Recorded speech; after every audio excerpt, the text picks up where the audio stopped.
prazer estar aqui pela primeira vez de modo virtual no Congresso Brasileiro de Cardiologia.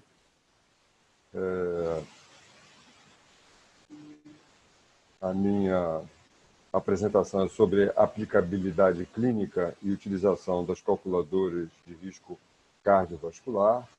Eu não tenho conflitos de interesse para esta apresentação.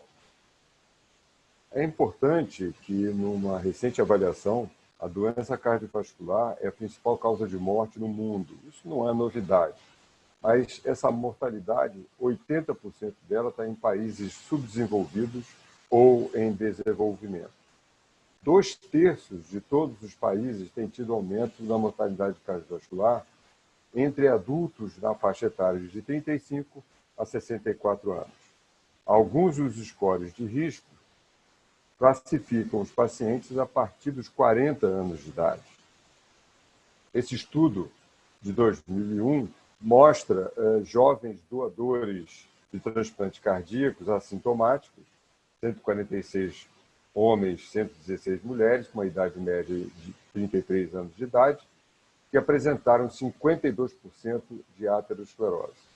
Naqueles com menos de 20 anos, 17% apresentaram aterosclerose. Com 50 ou mais anos, 85%. As placas ateroscleróticas foram visualizadas em quase 33% dos pacientes, ou seja, 1 em cada 6 jovens apresentavam aterosclerose. E, neste caso, alguns dos scores de risco não nos auxiliam. Vejam só, no mesmo estudo, se você adotar um limiar de 0,3 milímetros ou de 0,5 milímetros na faixa etária entre 30 e 39 anos de idade, entre 60% e 75% dos pacientes vão ter aterosclerose. Novamente, 1 em cada 6 adolescentes tem lesões. Esse estudo um pouco mais recente, também sobre transplantes cardíacos, 198 transplantados, e realizaram ultrassom intravascular 4 semanas após o transplante. 147 homens, 51 mulheres, idade média 31 anos de idade, 89% dos angiogramas eram normais. Através de ultrassom intravascular, placas iguais ou maiores a 0,5 milímetro foram encontradas em 48,5% dos pacientes, predominantemente no terço proximal. A prevalência está aumentando com a faixa etária, chegando a 78% entre 40 e 49 anos de idade. Então, a aterosclerose coronariana é comum em jovens saudáveis. E aí criamos um problema em alguns scores de risco. Nos fatores de risco, alguns deles também não são contemplados ou em todos os scores de risco ou em nenhum score de risco, né? Como, por exemplo, a história familiar. Ela serve como entrada do risco. O estresse psicossocial, a apneia do sono, são coisas que não entram, e mesmo a insuficiência renal não entra em alguns scores de risco. Nesse estudo, se a gente classificar pelo risco, o score de risco de Framingham, em pacientes de risco baixo, a gente vê que, sem teste nenhum, mais de 10% deles têm doença coronariana. Se a gente for pelo sintoma, e vamos naqueles sem sintomas e sem testes, mais de 30% a 35% deles têm doença coronariana. Se a gente usar o score de risco MESA ou o PCE, nós vemos que eles têm um bom preditor de risco quando associados ao score de cálcio, esse alarga a previsão de risco, mas eles só já são bons previsores de risco. O que diz a Sociedade Europeia de Cardiologia? Que o acesso regular do risco cardiovascular está recomendado para aqueles de maior risco. Quem são aqueles de maior risco? Aquele com história familiar de doença coronariana prematura, a dislipidemia familiar e fatores de risco maiores, como tabagismo, hipertensão, diabetes, aumento do colesterol, ou outras comorbidades que aumentam o risco. E reavaliar isso a cada 5 anos desses pacientes que têm maior risco. Como você faz isso? A estimativa pela Sociedade Europeia baseia-se no score de risco, recomendado para adultos acima de 40 anos de idade, a não ser que eles automaticamente já sejam categorizados de maior risco ou de muito risco, como os diabéticos com mais de 40 anos, aqueles com doença renal, aí entra a doença renal, e aqueles que têm um fator de risco muito elevado.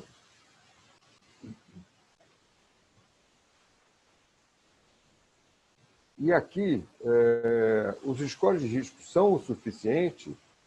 Às vezes não. Volto a repetir, Sociedade Europeia, o status socioeconômico, o isolamento social, a falta de suporte social, a história familiar de doença prematura, o índice de massa corporal, a obesidade central, um cálcio de score, a presença de placa aterosclerótica em carótida, o índice de tornozelo braquial, podem ser agravantes de risco.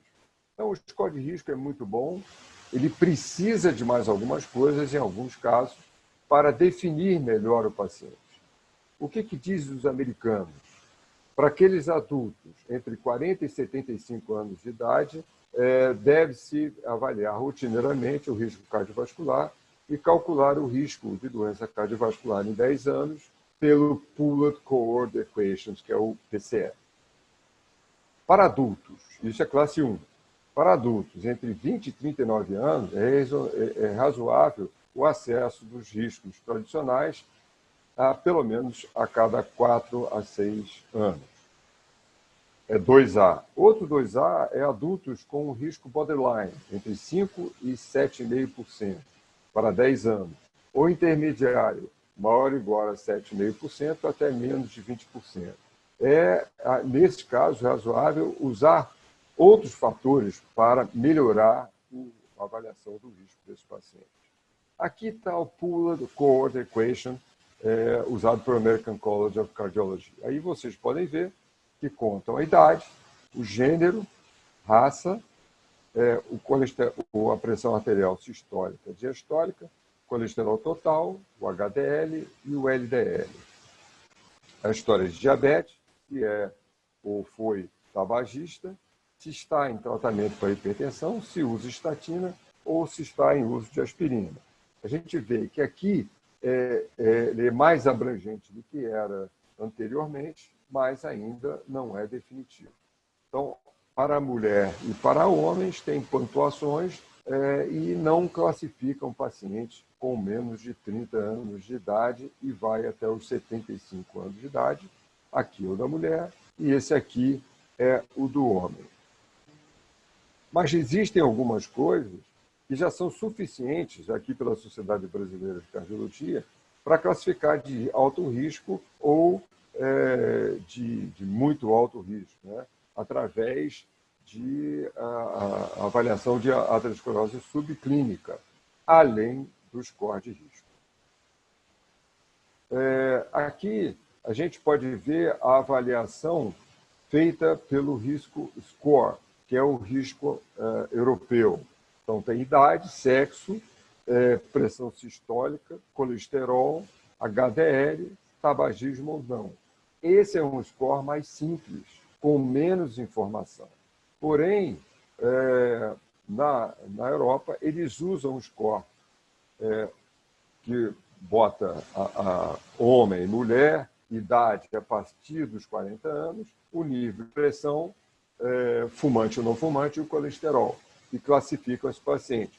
Mas classificam para pacientes com população de maior risco e pacientes com população de menor risco. Então, ou ele simplifica fumante ou não fumante, nível de colesterol e pressão sistólica. Ele é mais simples e é o score recomendado pela Sociedade Europeia. Vocês vejam que aqui um paciente de 60 anos pode ter um score de 3% e um de 40 anos pode ter também um score de 3%, dependendo do risco dele. Então, ele é classificado em muito alto risco, baixo risco, e é baixo risco quando o score é menor que 1% e moderado é 1 ou mais por cento até menos de 5%. Mas eles também recomendam o acesso à história familiar prematura, né, como um evento cardiovascular fatal ou não fatal, ou o estabelecimento de um diagnóstico de doença cardiovascular em parentes de primeiro grau, né, consanguíneos, homens com menos de 65 anos, mulheres com menos de 65 anos.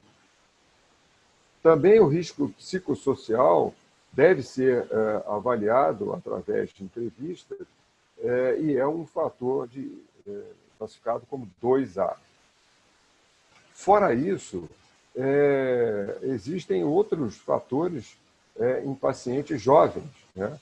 A hipercolesterolemia familiar é um forte fator de risco genético para infarto em jovens.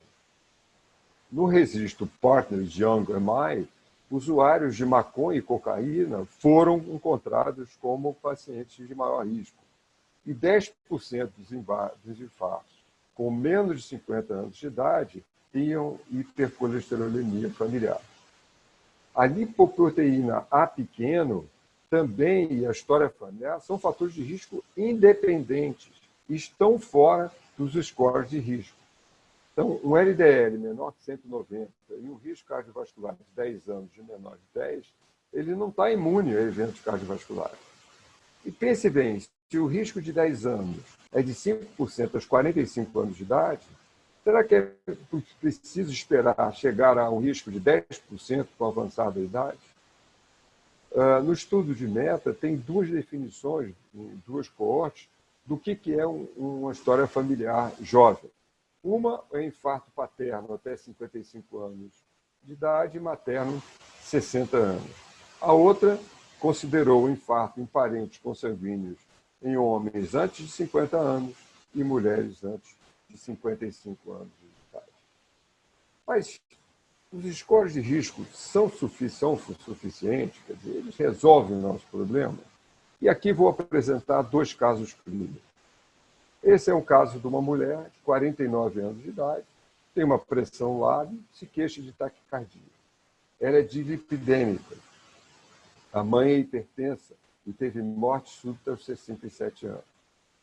Pais, irmã, tios paternos e maternos tiveram infarto, sendo que o pai e a irmã tiveram infarto em idade jovem. O exame físico dessa paciente mostra um exame físico com uma pressão levemente aumentada, de 150 por 10 deitada e 130 por 110 de pé, frequência cardíaca de 80, ritmo cardíaco regular, um eletrocardiograma dentro dos limites da normalidade, um ecocardiograma mostra uma área cardíaca normal, um strain normal de menos 20, um Simpson de 58%. Suas carótidas não apresentam placas ateroscleróticas ou nenhuma alteração. Ela fez um score de cálcio. O score de cálcio dela é 4. Talvez algumas pessoas possam dizer, no score de cálcio 4 numa paciente em circunflexo aos 49 anos de idade, pode botar ela num grupo percentual de maior risco e merecer maior atenção. Quando a gente usa o score europeu para ela, o score dela é de 1, baixo risco. Se a gente usar o score, o Pooled, mostrando para ela, ela tem 1,4% de risco de infarto ou morte em 10 anos e 2% de infarto ou morte e 2% na média de 10 anos. Então, essa paciente, pelo score de risco, ela é uma paciente de baixos riscos. Talvez, se ela quiser se contar o score de cálcio e colocar para gênero e idade, ela tenha um percentual de 75% ou mais e entre num risco maior. Porém, essa paciente fez uma angiotomografia e mostrou na descendente inferior irregularidades com placas menores de 30% no terço proximal.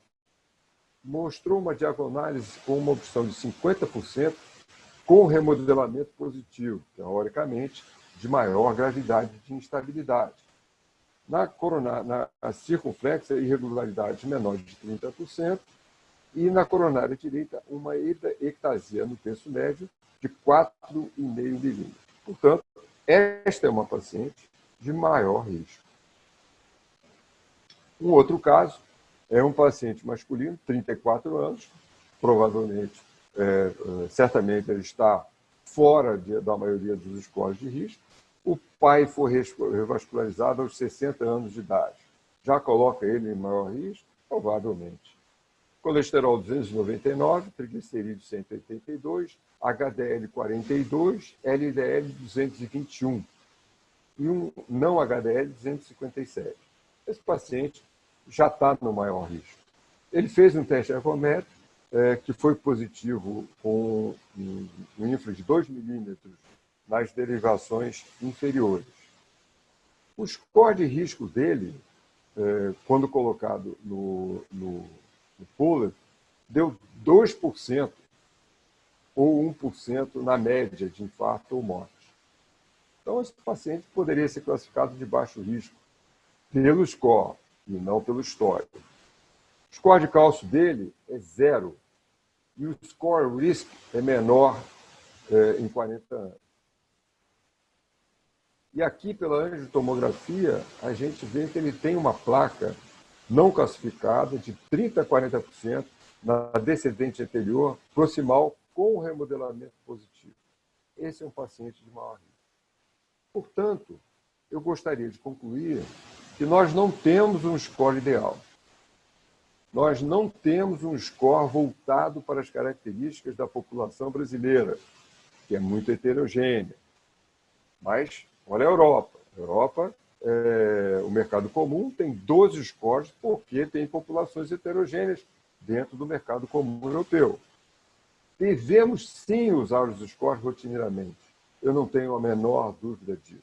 Eles são de fácil aplicabilidade e eles podem auxiliar de maneira bastante adequada. Qualquer score, no entanto, ele necessita estar associado a um julgamento clínico. Ele necessita estar associado à história do paciente.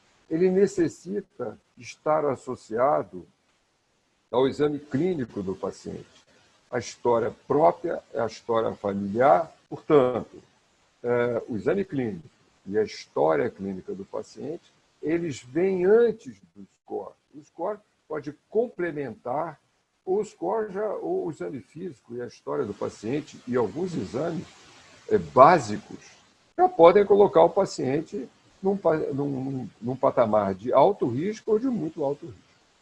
Portanto, os scores são bons, eles devem ser utilizados, eles não são ideais, a gente não tem um score adequado para a população brasileira, mesmo que ele seja mais um score, dependendo da região, respeitando as diferenças étnicas da população brasileira, mas, em alguns casos, eles não vão resolver o problema, talvez vão resolver uma boa parte dos pacientes, e a facilidade de se fazer impõe que eles sejam realizados. Quero agradecer muito o convite e espero que eu tenha contribuído para esse grande congresso brasileiro de cardiologia neste ano especial de maneira virtual.